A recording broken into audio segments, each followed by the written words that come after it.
Olá, você que está me ouvindo. Meu nome é Ricardo Verana de Lima. Eu sou perito criminal da Polícia Civil do Estado do Amazonas. Este é um módulo do curso de papiloscopia e eu vou falar agora sobre impressões digitais latentes.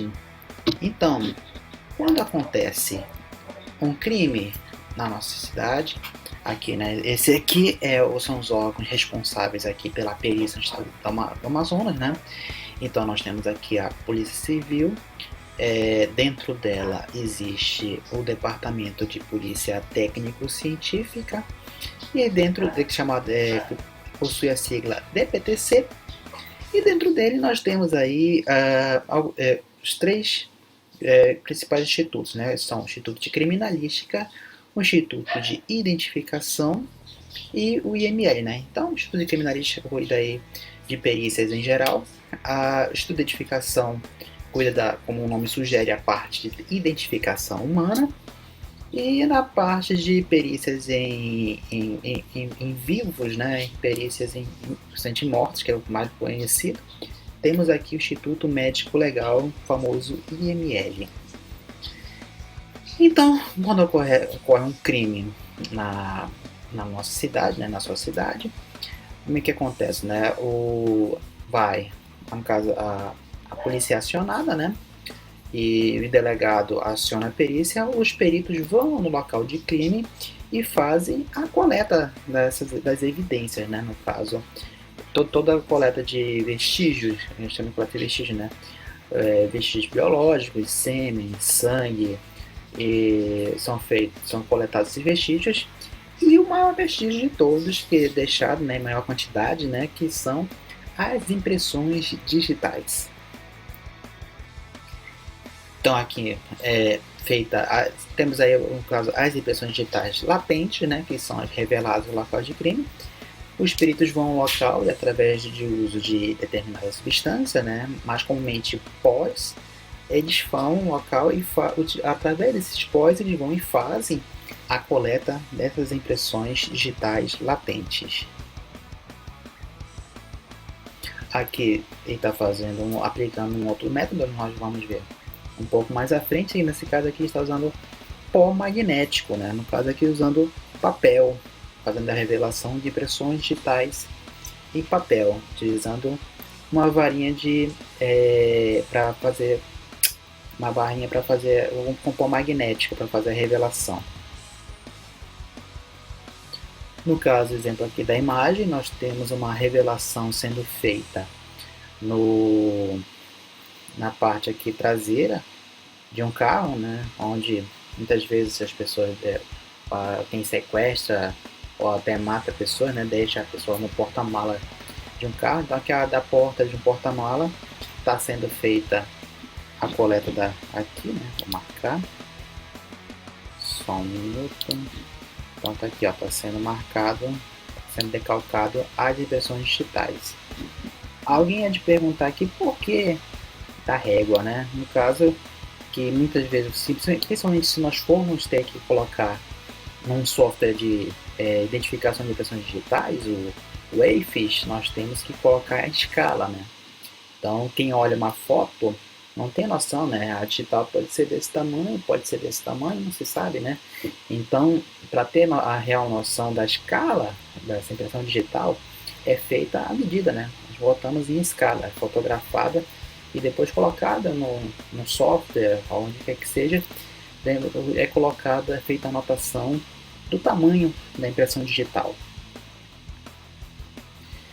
Então aqui tem casos que não são possíveis fazer a revelação em local, né, por diversos motivos, né, às vezes é o tempo, as condições no local, o tamanho do objeto, né. Então, quando não é possível, esse material é pego e é levado para institutos, né, para ser feita a revelação nesses institutos, né, dispõe de laboratórios. No nosso caso aqui a gente não dispõe, né, de laboratório, mas os estados que dispõem de laboratório é realizado no laboratório esses exames, né?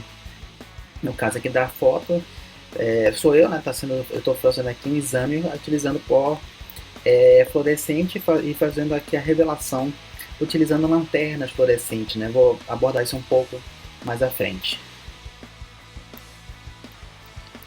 Então, em cima disso tudo aqui, nós para que isso tudo, né? No final das contas, para podermos fazer a perícia papiloscópica, né? Então, nosso objetivo é obter uma informação, né, a partir de uma impressão digital, no caso aqui de uma foto, né, da impressão digital de uma pessoa, um cadáver, ou no caso uma impressão digital latente, e fazermos a comparação dessa impressão que nós obtivemos do local com o que chamamos de uma impressão digital padrão, que no caso essa impressão provavelmente está nas fichas do Instituto de Identificação. Então a impressão digital padrão, ela é uma impressão digital que já tem a sua identificação determinada. Então todo mundo que tira todos que tiram RG possuem uma ficha, ou chamamos de prontuário de identificação civil no Instituto de Identificação. Então nós usamos essa daqui, impressão digital padrão, e nós fazemos a comparação com a impressão digital questionada. A questionada, que no caso é a impressão digital em local de crime. Então aqui falando novamente sobre impressões digitais latentes, elas são essas impressões elas são baseadas em compostos inorgânicos, como cloretos e íons metálicos, e principalmente água. Essa é a composição da impressão digitais latentes, né? Então a nossa digital, né, ela é formada, secreta glândulas, né? Importante perceber que quando um criminoso está atuando no local de crime, ele vai atuar sob um intenso estresse, né? Ele vai estar sob uma carga de adrenalina.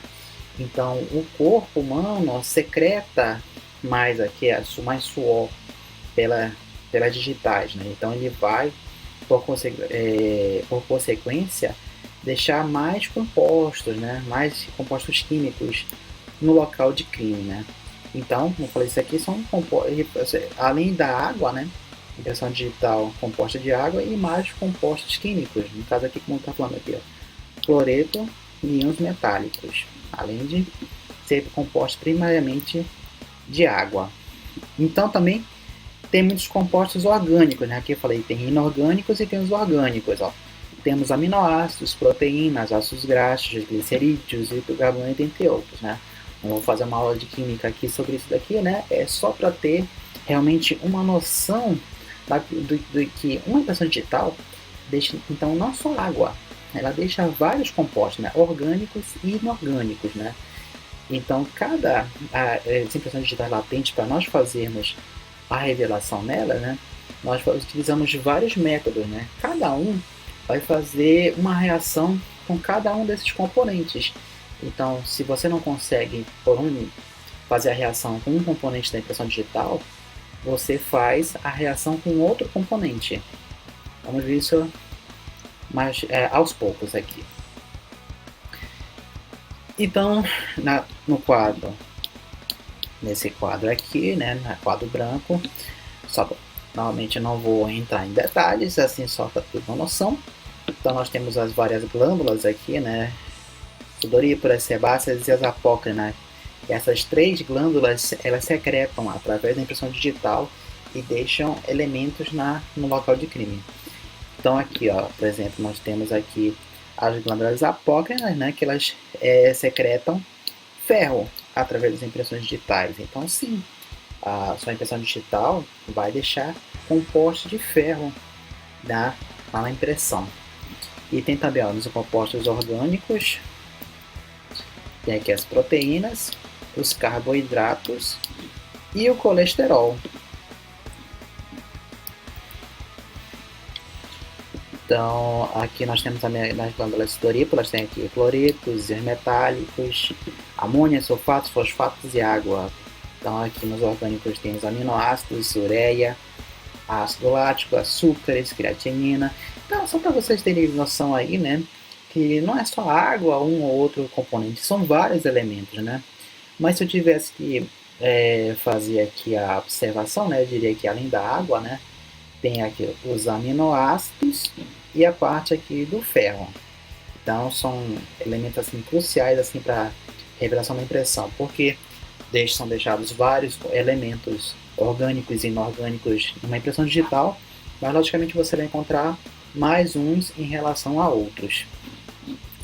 Então aqui, enquanto a parte de utilização de reagentes, nós temos aqui os três grandes grupos aqui de componentes, de reagentes que são utilizados, né? Nós temos reagentes em formato de pó, de vapor ou em forma líquida. E aí você vai perguntar, então qual é que é o melhor? Na verdade não tem exatamente a questão do melhor. Isso vai depender de vários fatores, né? Você tem vezes que vai ser melhor usar pó, tem vezes que vai ser melhor usar vapor e tem ocasiões que vai ser melhor utilizado o líquido. E a utilização correta ou incorreta vai basear em dois fatores aqui, que é revelação ou destruição. Então você ou vai revelar ou pode destruir os elementos ali da impressão digital. Se você utilizar o certo, beleza, você consegue fazer a revelação da sua impressão digital.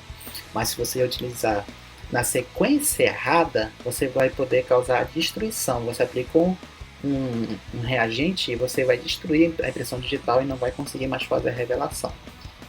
Então isso aí depende de vários fatores, né?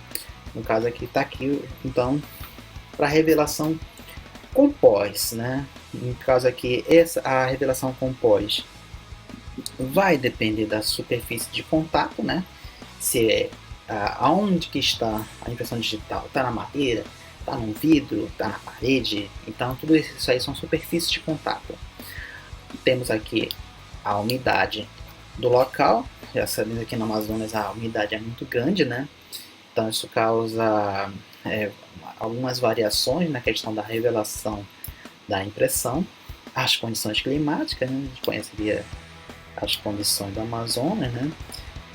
Também a condição de onde está, né? Então se estiver submerso um pouco é uma situação, né? Se você está no local seco é uma situação, se estiver no local mais úmido é outra situação.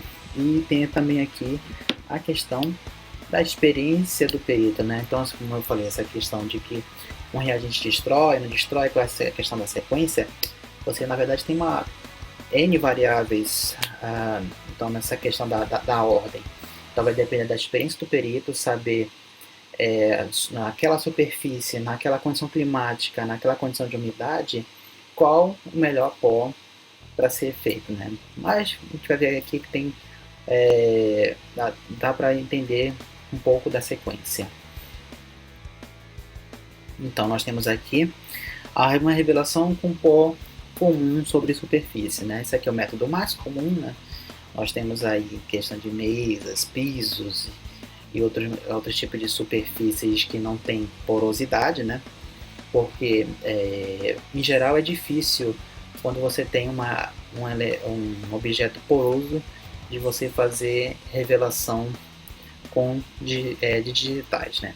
Então, mas em geral, para a superfície nós temos aqui o perito que utiliza, no caso aqui, um pincel, né, que utiliza um pó especial que faz a revelação das impressões digitais, né? E a cor do pó vai depender da cor da superfície. No caso aqui, ó, e tem outro exemplo aqui, né? Revelação sobre papel. Então, se você tem uma superfície clara, uma superfície, por exemplo, aqui branca, você vai utilizar um pó preto, que você vai conseguir ver um contraste maior da impressão digital. Então, na verdade, se você está usando se você está numa superfície escura, você já vai ao contrário, pode utilizar um pó branco, um pó prata para fazer essa revelação, né? Você vai utilizar sempre um pó que consiga dar um contraste maior para que você consiga enxergar aquela impressão digital. Só voltando aqui, a revelação do papel, só destacando aqui que tem muitos que não sabem aqui que pode ser feita a revelação da impressão digital com pó. Então, como eu falei, tem a questão do pó magnético, aqui o pó magnético, que ele produz uma boa revelação em impressões sobre superfícies não porosas e bem lisas, por exemplo, vidro, papel, né? E por que a outra? A outra pode se utilizar sobre outras superfícies. Esse pó magnético, como o nome sugere, esse daqui é um pó de ferro, né, com magnetismo, ele adere na impressão digital. Então, se você tiver uma superfície de ferro, obviamente que vai atrair tudo, não vai fazer formação de impressão digital. Então, nesse caso, você pode utilizar o outro, né? E o outro pó. E esse daqui você pode utilizar em pequenas áreas. O outro você já pode utilizar em áreas maiores, né? Pode fazer revelação em mais áreas. Esse aqui é um pouco mais caro também. Temos aqui a questão do pó fluorescente, só um minutinho.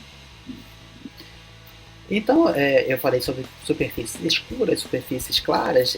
Tem casos que você tem superfícies com cores confusas ou com muitas cores. Por exemplo, essa latinha aqui de cerveja, ela tem muitas cores. Ela tem prata, ela tem preto, ela tem vermelho.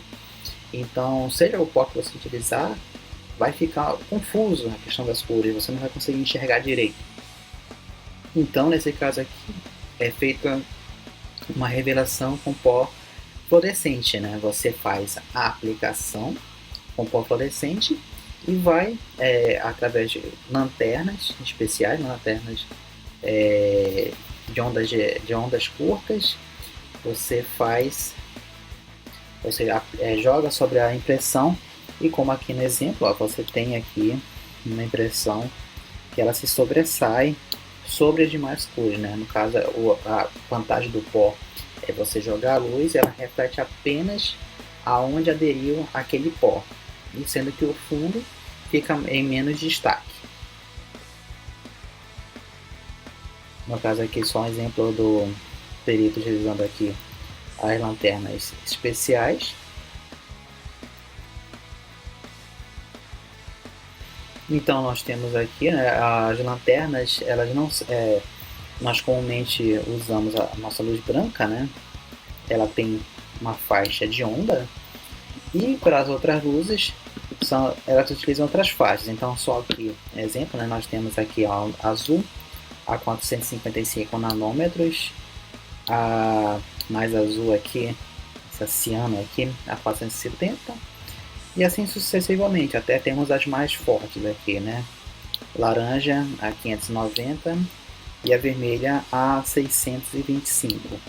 Fora a ultravioleta também, que tem uma faixa de onda maior também, ela é diferente das demais.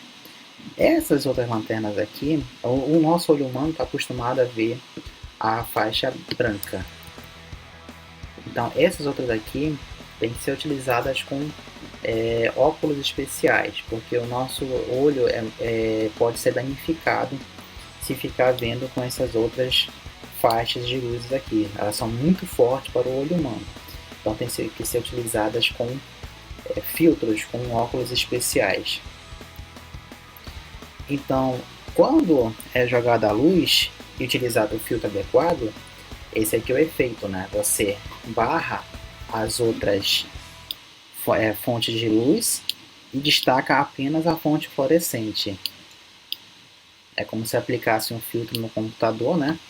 E no caso ficaria só a parte da digital que é destacada. No caso aqui são em duas facas, utilizado aqui o pó fluorescente, e aí sobe aí, né, destacado apenas a fluorescência que adere sobre a impressão digital.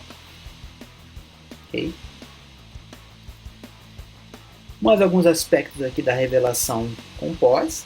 A composição química de pó preto é 50% óxido de ferro, 25% de resina e 25% de negro de fumo, só para termos de conhecimento. Então, como eu já falei, ó, você vai utilizar pós pretos para superfícies claras, pós claros para superfícies escuras e pós fluorescentes para superfícies que tenham coisas confusas. É importante isso aqui, essa substância é tóxica, né? Então, pelo menos assim, na lua morreu, mas você não pode ficar aspirando aquilo muito, né? Você passa um pouco do pó, aquilo vai entrando na narina do perito, né? Então, o ideal mesmo é que seja utilizada algum tipo de máscara, né? Acho que todo mundo agora dá para entender aí o uso da máscara pela situação recente, mas não é uma partícula que você pode ficar aspirando, é uma partícula pesada que vai descer para o pulmão. Então é ideal mesmo que tenha algum tipo de máscara, né, que proteja as narinas de entrar a substância no organismo humano. Então temos aqui a questão da revelação com cianoacrilato, né? A revelação com cianoacrilato ela é baseada em cola, é super cola, né? Então por isso da imagem aqui, né? Lógico que a substância mesmo, a ideal, ela não é bem a supercola, mas ela é muito próxima da supercola. Então é baseada naquela questão no reagente a vapor. A questão é que nós vamos vaporizar essa supercola e fazer a revelação mesmo das impressões em materiais. Ah, mas por que não usar pó? Tem muitas vezes que o pó não adere sob a impressão digital. Você tem pouca informação da impressão digital e a questão do pó não adere bem. Às vezes, você não adere bem aos pós. Então, nesse caso, você faz uma vaporização, que essa vaporização ela vai pegando nos aspectos menores assim das substâncias presentes nas impressões digitais e vai formar esse composto esbranquiçado que vocês estão vendo. Tem aqui à esquerda aqui, bem maior aqui, né? Então ele vai fazendo a revelação desses detalhes da impressão digital. E detalhe, por isso aqui forma uma espécie de molde. A cola forma um molde na impressão digital. Então isso aqui não destrói fácil, né? A com pó, você passou uma mão ali e já acabou a evidência, né? Então a com cianoacrilato forma um molde, você consegue formar esse esbranquiçado e você consegue passar um pó por cima, passar um outro composto que dê o contraste na impressão digital. Então, para fazer, beleza, tem que vaporizar a cola, mas como? Tem métodos. Esse aqui é um bastão aqui de fumegação, né? Ele faz aqui, ele contém um combustível nessa área aqui, você liga, ele acende. Isso aqui embaixo são pequenos bastonetes com cianoacrilato na ponta, que aí você acende aqui o fogo, né, como se fosse um pequeno incinerador, né? Esse daqui, ele vai esquentar a substância aqui com cianoacrilato, o cartucho com cianoacrilato, e vai soltar os gases aqui de cianoacrilato. Você aponta para a evidência, né, que você quer revelar, e ele vai vai soltando o vapor e vai formando essa impressão digital aqui. Para quem entendeu, isso aqui é uma garrafa, tipo aquela de cerveja, né? Então você deixa lá um certo tempo e aos poucos ele vai fazendo a revelação em cianoacrilato dessas impressões digitais. Esse aqui é um outro tipo de revelação, no caso aqui esse é um instrumento chamado Definder, que você abre e ele vai soltando vapores de cianoacrilato, né? À medida que ele abre, entra em contato com o ar, ele subindo, né? Ele vai soltando a substância, os vapores de cianoacrilato. Isso aqui é muito utilizado, por exemplo, em interior de veículos, se você quiser fazer a revelação, pega vários desses pacotes, abre e fecha o carro e lá dentro ele vai fazendo a revelação das impressões. O único porém que ele suja bastante o interior dos carros, então não é muitos casos que se quer fazer esse método. Então aqui tem o cianoacrilato em vários formatos, né?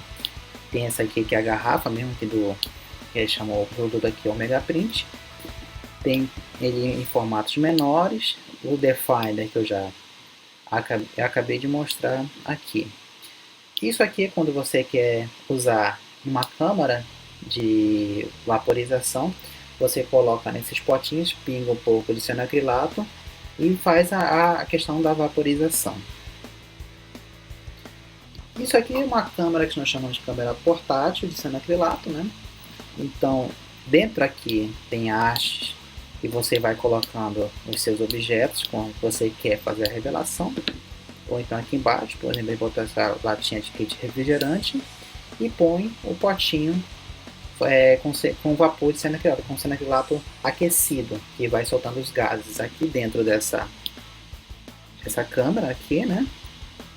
Os gases ficam aqui dentro e ficam aqui fazendo a vaporização do objeto. Essa aqui é uma câmera um pouco maior, né? Essa aqui a gente chama de portátil. Essa aqui chama de laboratório, quando você tem um laboratório decente, não é o caso aqui. Então aqui, porque lembrando que são gases tóxicos, é supercola, ninguém quer inalar supercola, né? Então não pode ser feito de qualquer jeito, tem que ser feito com equipamento de proteção. No caso aqui tem, nesse laboratório aqui, a perita aqui com toda a segurança vai fazendo. Dentro aqui tem uma capela, né, que tem a parte que você consegue fazer o manuseio dos objetos, mas tem aqui dentro tem um exaustor que vai sugando para fora os gases e vai podendo fazer aqui o exame dos objetos. Essa aqui é o sonho de consumo de quem trabalha nessa área, né? É uma câmera maior para objetos grandes, no caso aqui pode colocar uma bicicleta inteira, e nessas câmeras você consegue regular a questão da temperatura e da umidade dentro, né? Então, uma câmera portátil você está sujeito à temperatura e à umidade do ambiente. Numa câmera mais profissional dessa, você já consegue ter a regulagem da umidade e da temperatura do ambiente. E você vai deixar... e quanto tempo demora? Vai depender muito do material, mas em geral você pode deixar desde minutos até várias horas, dependendo da situação da impressão digital no material. Tem vezes que em pouco tempo você pode, se estiver recente, por pouco tempo você consegue revelar. Tem vezes que você deixa de um dia para o outro revelando, até conseguir revelar também. Como eu falei, vai depender das condições climáticas, da umidade. Infelizmente eu nunca pude testar com uma dessas. Essa aqui tem no Instituto de Identificação da Polícia Civil do Distrito Federal. Acredito que lá, até aqui, ó, é a maior câmera de fumigação da América Latina, né? Lá eles têm uma estrutura excelente. Então lá eles conseguem colocar um veículo inteiro lá dentro, né? Desde estantes aqui para fazer a revelação até colocar automóveis inteiros, né? Então aqui nos outros lugares a gente se limita a usar aquele Definer, e lá fora eles têm, lá no Distrito Federal, eles têm esse laboratório que eles conseguem botar um carro inteiro e fazer jogar a vapor em toda a parte externa do veículo. Então é feita essa revelação na parte externa, né? É simplesmente fantástico. Tem vários níveis de controle aí de temperatura, de umidade e outras coisas que eu não faço nem ideia. Aqui um resultado, né? Aqui uma folha de plástico aqui, então você consegue observar aqui, para quem não consegue eu vou marcar aqui as várias impressões digitais aqui que foi sendo revelada com cianoacrilato. Isso aqui é o aspecto, né, de branquiçado. Você com uma fonte de luz você vai conseguindo enxergar melhor as impressões digitais. Então é um resultado que você com pó não conseguiria. Você consegue obter mais níveis de impressões digitais. Destacando que com pó, nem sempre você vai conseguir, aliás, é muito difícil você conseguir impressões muito nítidas. Você vai ter, é difícil você ter impressões recém-obtidas. Se você tiver uma impressão, se eu colocar minha impressão aqui na mesa e revelar agora, vai parecer muito nítido. Mas em geral, você tem casos de crime, já aconteceram várias horas, se bobear vários dias. Então, vários elementos já sumiram dessa impressão digital. Então, você vai conseguir isso com o cianacrilato. Ele consegue um nível melhor de revelação. Vamos falar aqui de outro componente aqui, é outro reagente, que é a ninidrina. A ninidrina já vai reagir aqui no caso com os aminoácidos presentes numa impressão digital, né? Então os outros a parte dos pós e do cianacrilato já daria mais a parte gordurosa, a parte de água. Aqui então, se você tem uma impressão digital que está há mais tempo ou em uma superfície que evapora rápido essas partes, né, gordurosas de água, mas lembrando que a impressão digital ainda tem outros componentes, né? Então ainda fica ali a questão dos aminoácidos, né? Então nessa superfície você pode utilizar a anidrina. A anidrina ela deixa uma solução roxa nas impressões. Então você tem a solução em aerosol, né? Como essa aqui da imagem. Então você pega e borrifa a anidrina na superfície. Lembrando aqui que ela é altamente tóxica e cancerígena. Já falei dos outros que eram tóxicos, esse aqui é mais ainda. Você vira um vidro de anidrina, você vai ver aquela caveirinha, né? Essa aqui é cancerígena, né? Então, usa mais com muita precaução, né?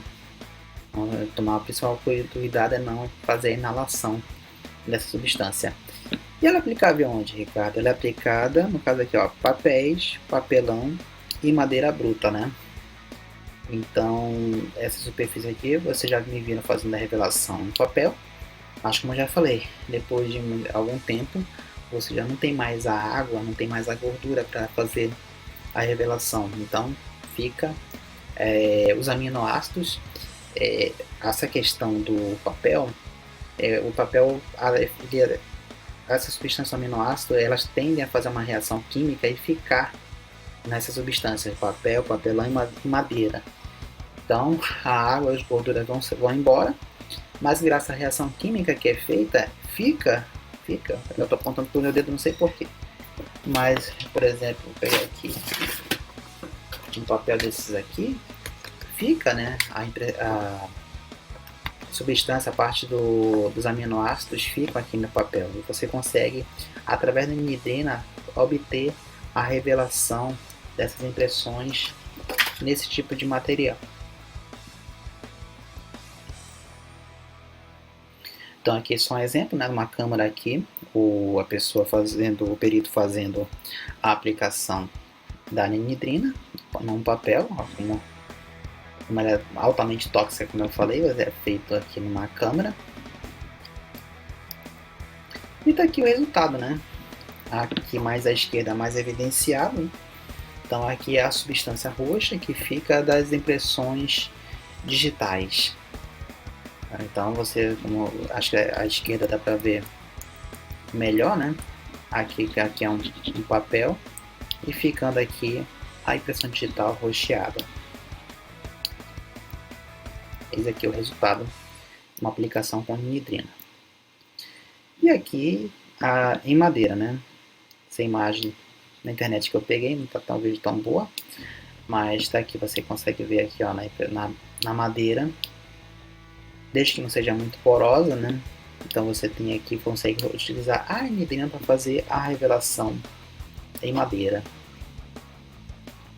No caso aqui em papel, nós temos, mesmo que esteja escrito, né? Nós conseguimos aqui fazer a revelação com anidrina nesses papéis. A anidrina em si, ela acaba borrando, mesmo que ela seja líquida, ela acaba borrando, por ser líquida, ela acaba borrando esses papéis que tem escrita, né? Tem tinta. Mas tem soluções específicas de anidrina que elas permitem fazer a revelação sem fazer o borrão, né? Sem que borre a tinta em papéis. Outra substância aqui, no caso aqui, nitrato de prata. Esse aqui, o nitrato já reage com os íons de cloreto, né? formando cloreto de prata, né? Então aqui já é com outra substância presente nas impressões digitais. No caso aqui, os íons de cloreto reagem com nitrato. Então, mais uma técnica para usar com papel, cartolinas, plástico e madeira. E ele pode ser usado em conjunto após a anidrina. Lembra que eu falei aquela questão da ordem, né? Então, não deve ser usado antes. Se você usar antes, você pode destruir. Então, você usa ali a anidrina e se quiser fazer uma combinação, você pode utilizar depois o nitrato de prata. Então, a anidrina vai reagir lá com os aminoácidos, o nitrato de prata vai reagir com os íons de cloreto. Então, uma vai complementando a outra. Mais uma aqui, o DFO, né? DFO é um ácido para revelação em papéis e superfícies aqui já porosas, né? Então, se você quiser uma superfície porosa, você já pode usar aqui o DFO. Ele é fluorescente, ele é similar à anidrina e ele é ideal com calor, tá? Então, por ser fluorescente, vale a mesma situação do pó. Você utilizou, você tem uma superfície de muitas cores ou cores confusas, você pega lá, usa a anidrina, você vai ter as cores confusas. Mas aí você pega o DFO, que é uma substância fluorescente, joga uma lanterna fluorescente e vai aparecer apenas a impressão digital. Aqui uma revelação com DFO, né? Dois casos aqui. Então aqui você vou contar aqui, pelo menos ficar mais claro. Você consegue ver aqui a revelação fluorescente utilizando o DFO. Temos também aí reagentes de pequenas partículas, né, que vão aderir a elementos gordurosos da impressão digital, né? Como eu falei ainda há pouco, se é gorduroso, né, impressões frescas, né? São impressões frescas, recentes, que vão ter ainda elementos gordurosos. Essa reação não dura muito tempo, né, para superfícies lisas e não porosas e pode ser utilizada em superfícies úmidas. Em geral, essa substância é usada para quê? Para carros molhados. Isso é indicada quando você tem um local de crime que tem um carro que passou por uma chuva ali, você consegue borrifar no carro, né? E faz uma revelação de impressão. Né? No caso aqui, nós temos aqui reagente na cor preta, na cor branca e ultravioleta. Então, segue as mesmas recomendações sobre superfícies que nós vimos até pouco, né? Temos superfície clara, usa um reagente negro, superfície escura usa reagente claro, superfícies confusas, reagente fluorescente, no caso aqui ultravioleta. E aí você aplica no carro, ele vai fazer uma revelação, como eu já falei aqui, não dura muito tempo, então fotografou e fez a sua revelação.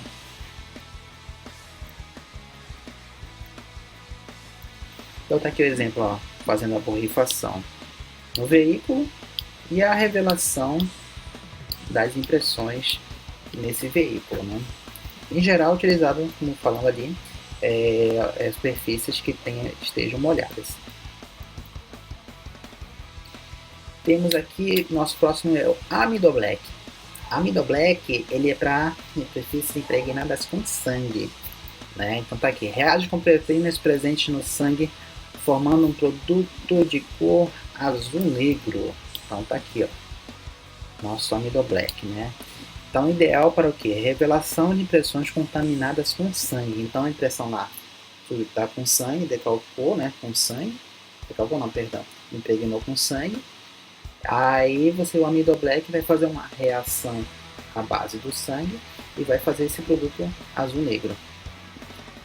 Mais eficiente em superfícies não porosas e produz bons resultados em superfícies ligeiramente porosas. Em geral, piso, essas coisas. Então você faz a revelação aqui com o Amidoblack. Vou ter mais exemplos aqui. Então você tem aqui à esquerda a pegada com sangue. Tá vendo aqui que quase não aparece? Aí aplicou o Amidoblack, formou aqui a pegada mais visível. Que você já pode fazer uma foto, né? Na esquerda é difícil fazer foto ou inferir qualquer coisa. Na esquerda você já consegue ver bem a marca da pegada e medir. Não é impressão aqui, mas É só um exemplo. Então aqui você tem à esquerda aqui a impressão com sangue, né? E aí sendo feita a aplicação de amido black e você já consegue ver aqui dois bons resultados, né? Melhor que a impressão com sangue, né? Então você já consegue ver mais, de forma mais visível a impressão digital. Mais exemplo, em cima então você tem as impressões sem o amido black e embaixo com o amido black, né? Você já vendo com mais detalhes, maior clareza de detalhes, a questão da impressão digital.